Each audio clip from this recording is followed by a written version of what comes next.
Thank you for listening to this lecture on the topic of HIV and mental health. This is a lecture for undergraduate health sciences students. My name is John Joska, and I am a professor of psychiatry and head of the Division of Neuropsychiatry. Knowledge and awareness of the impact of mental disorders in persons living with HIV is critical to several key health outcomes. Firstly, we know that HIV is usually acquired through some form of risky behavior. The majority of infections occur through either sexual intercourse of some kind or through infected needles during intravenous drug use.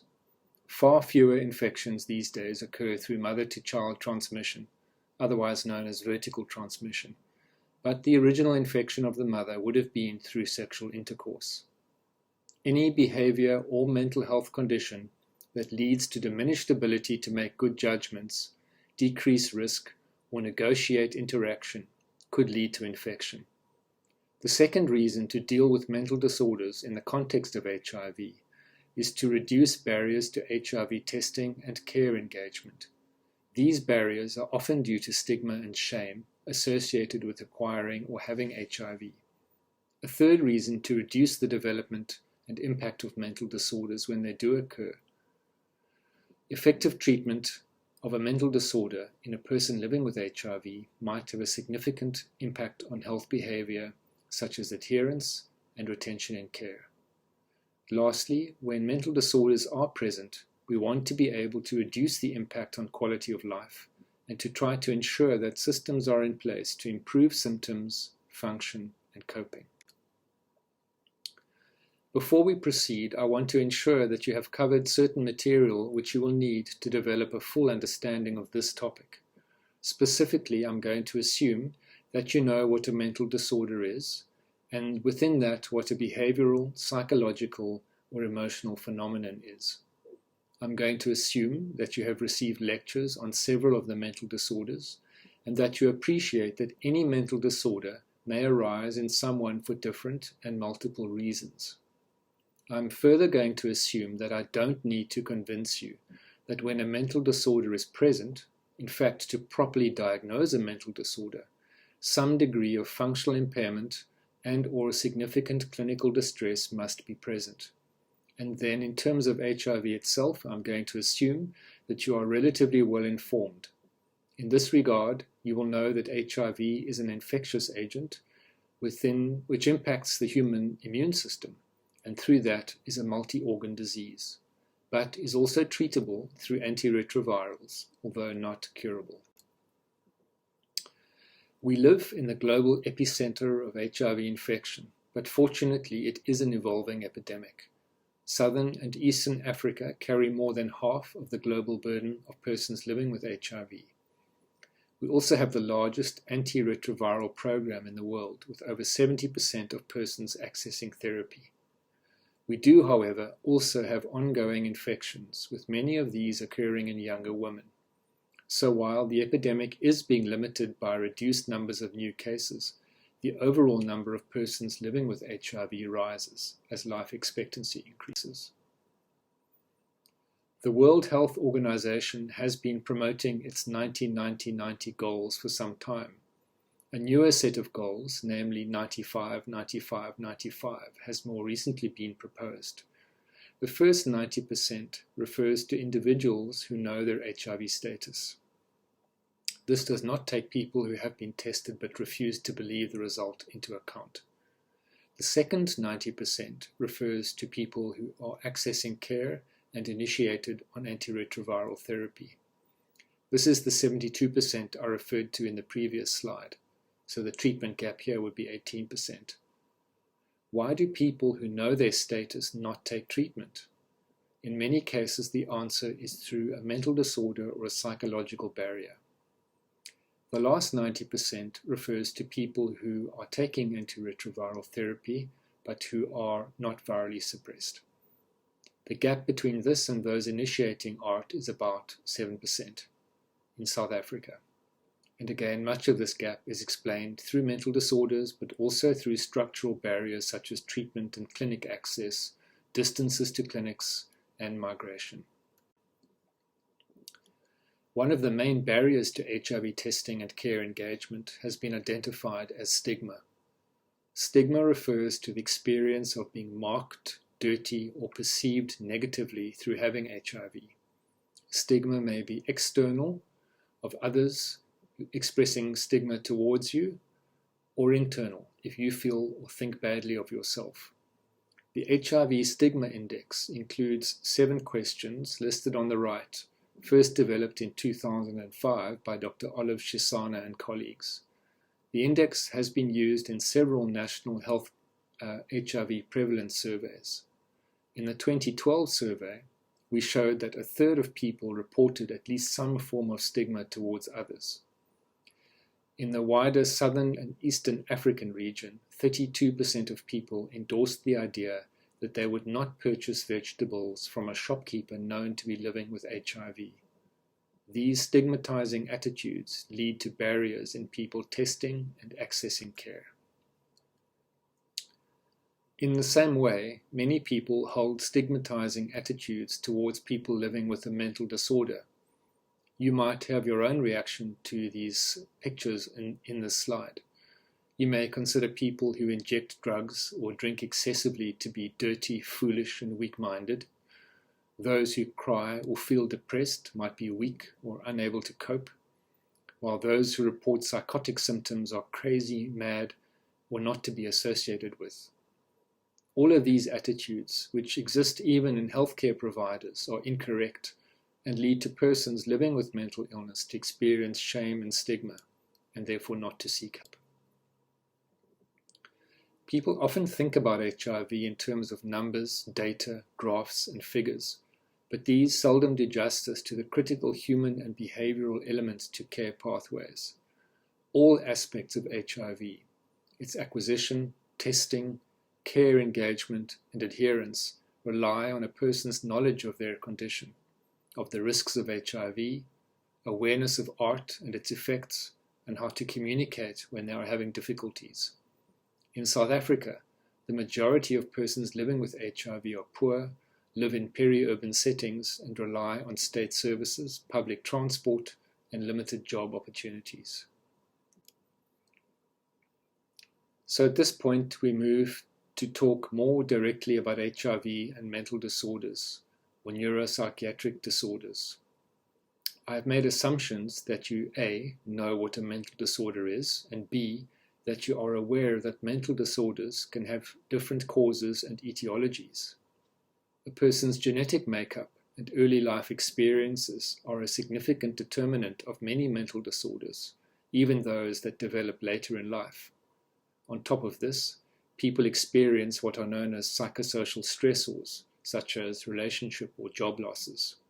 Then, they live in a general context, often of deprivation, where education is lower quality, housing is limited and crowded. In more recent times, the experience of COVID and restrictions with job losses are an added stress. All of these factors, some weighing more than others, may cause a mental disorder to arise in a person. In someone living with HIV, you then add in the infectious agent, which we now know might invade and infect the brain cells. Persons with HIV often endure additional hardships as they experience further losses and bereavements, the stigma of living with HIV, and the additional burden of living with a chronic disease and its impact. This places persons living with HIV generally at greater risk of developing a mental disorder than someone in the general population. Infection with HIV may lead to several biological effects on the brain and related functions. It may cause direct neuroinflammation. Immunocompromise may lead to secondary infections and tumors. And then there is the stress of living with HIV, as I mentioned in the previous slide. People living with mental disorders may develop poor judgment and insight as a result of the condition. They may make poor decisions, some of which might result in risky behavior, such as unprotected sexual intercourse. People with related cognitive problems may not only be forgetful, but also not plan their daily activities, such as clinic visits. This may lead to poor adherence and missed clinic visits, and so you can see how HIV may cause or aggravate a mental disorder, while having a mental disorder may place a person at risk of HIV if they don't have it, or of coping poorly with HIV care if they do. This slide is to illustrate the neurologic effects of HIV on the brain in someone who is not taking ART and is therefore immunocompromised. HIV has widely infected the brain, but mainly in the subcortical areas. This includes the regions below the grey rim of tissue on the outside, to the edge of the dark ventricular system. The white areas represent inflammation of the white matter. In this case, the frontal lobes in the top part of the slide and the occipital lobes in the bottom part are mainly involved, and you will appreciate that the disease is extensive. These data are from the early 2000s, so before ART became widely available in South Africa. The pink columns represent the prevalence data for HIV samples, the HC-SUS in the USA and the HSRC study from South Africa. And the columns on the right are general population surveys. You will notice significantly higher rates of major depression and also minor depression when it was measured. Also high rates of anxiety, although less in South Africa. PTSD was not reported on, and then alcohol use disorders, which are actually very prevalent in many population surveys. Note that there was some difference in how the diagnostic information was obtained, and this may have affected the prevalence data across different studies. Just to remind you of the DSM-5 approach to psychiatric disorders, the presence of a symptom or phenomenon together with distress or impairment is needed to make a diagnosis. The presence of another psychiatric disorder or organic cause changes the diagnosis. For example, if someone had major depression and HIV infection, you would diagnose a depressive disorder due to HIV infection, rather than saying purely major depressive disorder. The implication is that HIV is the cause of the depression, and if treated, the condition would resolve. In reality, this is not necessarily the case, and many persons living with HIV are effectively treated but remain depressed or for psychosocial reasons, and often also for genetic ones.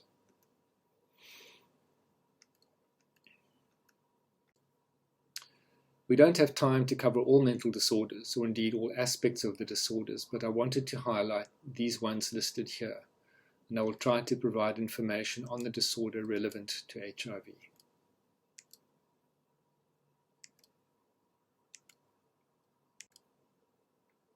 Depression is a syndrome of low mood and anhedonia, with a range of other vegetative and cognitive symptoms.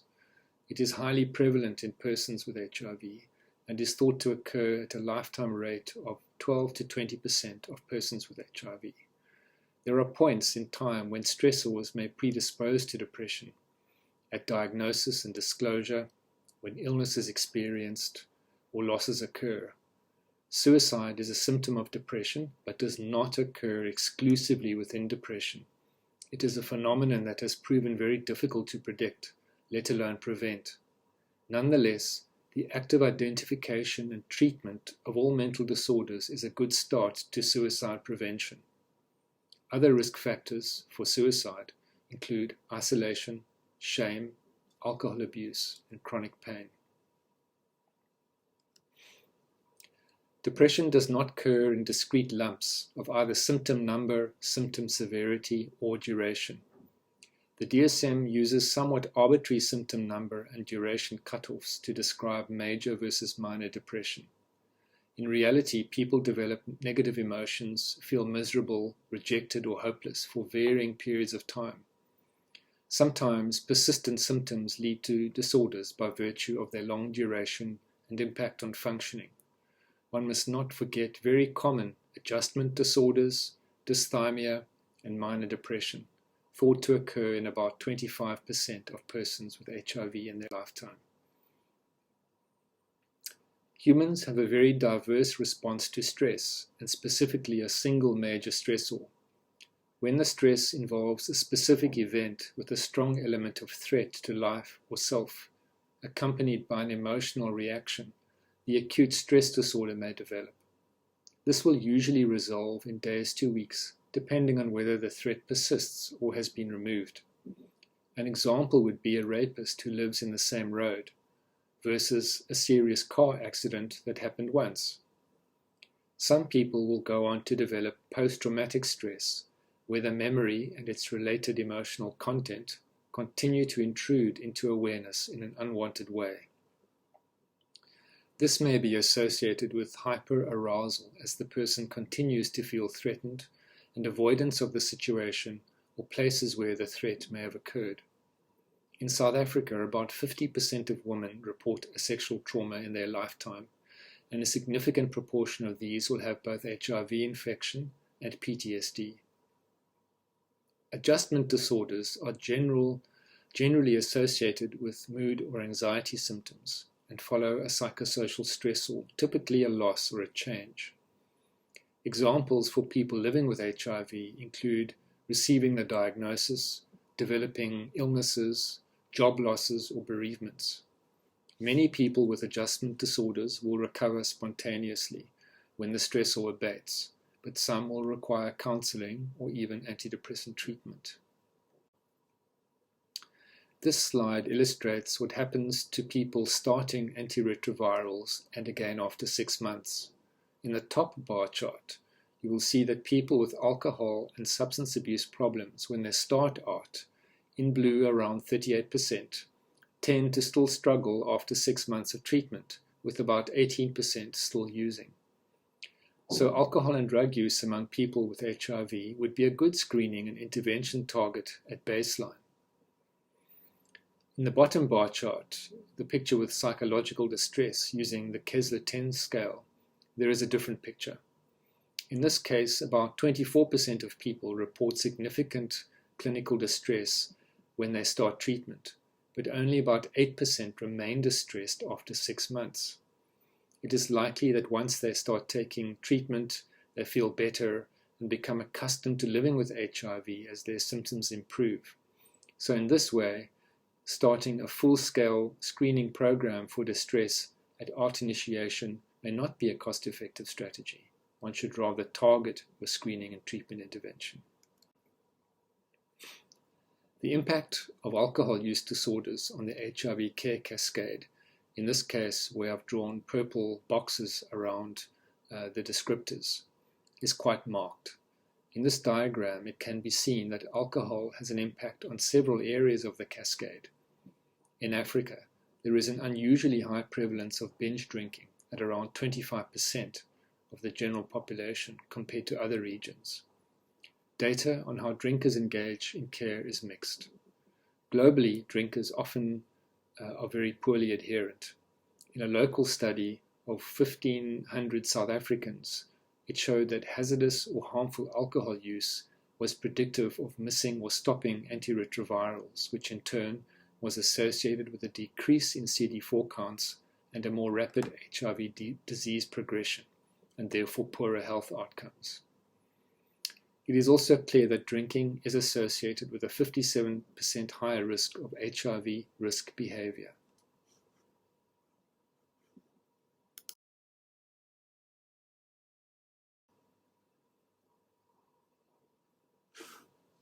When we speak about severe mental illness, we usually talk about the psychotic disorders such as schizophrenia and bipolar disorder. The word severe describes a condition that is often chronic, prone to relapse, may require admission to hospital, and has a significant impact on function and quality of life. What is known about the relationship between severe mental illness and HIV is that people with SMI are at increased risk of acquiring HIV, probably because they exhibit poor judgment when it comes to decisions around safe sex. People with SMI and who have HIV may struggle with ART adherence, and until fairly recently, clinicians were reluctant to prescribe ART to them. People with SMI and HIV may develop severe immunocompromise due to poor adherence or non-engagement in care. These people will develop a syndrome of neuro-HIV called HIV psychosis. It is different to the psychosis of schizophrenia because it resembles the syndrome of someone with a chronic delirium. They will display changes in awareness over hours to days, Hallucinations may come and go. Mood symptoms may also change over time, and they may sometimes display manic symptoms. This is a different picture to schizophrenia, where the psychosis is stable over time and does not change unless treated. Persons with HIV psychosis need urgent antiretroviral treatment, and they will usually improve over 6 weeks. They sometimes also need a course of antipsychotic treatment, although they are sensitive to the extrapyramidal side effects. Because HIV often does infect the brain, and when it is untreated causes a widespread inflammation of the subcortical brain tissue, a neurocognitive disorder may develop. Neurocognitive refers to aspects of brain function that involve attention, thinking, language, and memory. In untreated HIV, especially when people are immunosuppressed with low CD4 counts, neurocognitive impairment might occur in 1/3 to 1/2 of people with HIV. In untreated HIV, it is the subcortical white matter and deep gray nuclei that are affected, as I showed you previously in that MRI slide. HIV dementia is the most severe form of neurocognitive disorder in HIV. It is associated with severe functional impairment. In untreated HIV, it is reported to occur in 15 to 20% of clinic populations. In South Africa, this was prior to 2006 when art became widely used. While we still have people not accessing care or taking art, it remains a problem. Once people take art and become virally suppressed, the prevalence drops to under 5%. Nowadays, it is rare to see people on effective art with significant HIV dementia. Mild forms of impairment probably are more common, and may be the result of brain damage occurring before a person started treatment, what we call a legacy effect. Mental or neuropsychiatric disorders in persons living with HIV may exert a marked impact at the individual and community level. The presence of psychiatric symptoms is often associated with impairments of neurocognition, as well as other aspects of social and cognitive function, such as judgment, motivation, and persistence.